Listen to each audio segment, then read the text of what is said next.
আসসালামু আলাইকুম। আজ আমরা খুব সহজে কোন সমাজে কোন পদের অর্থ প্রদান সেই টেকনিকটা জানব।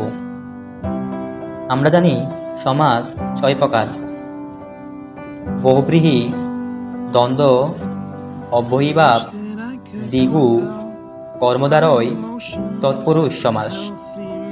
বহুব্রীহি, বহু বলতে বোঝায় অনেক।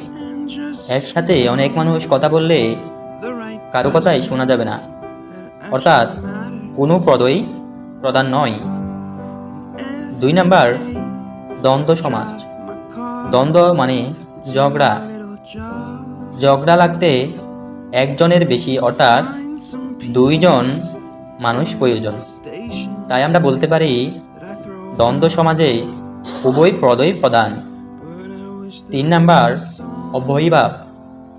বাংলা স্বরবর্ণে অ হচ্ছে প্রথম স্বরবর্ণ।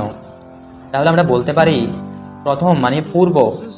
তাহলে আমরা বলতে পারি অব্যয়ীভাব সমাজে পূর্ব পদই প্রধান।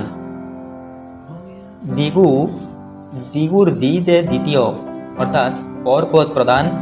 কর্মধারয়, আমরা পরের কর্ম করি, অর্থাৎ পরপদ প্রধান। তৎপুরুষ, তৎপুরুষ মানে তার পুরুষ। তৎ শব্দের অর্থ হলো তার, অর্থাৎ পরের। তাহলে আমরা বলতে পারি দ্বিগু কর্মধারয় তৎপুরুষ সমাজে পরপদই প্রধান।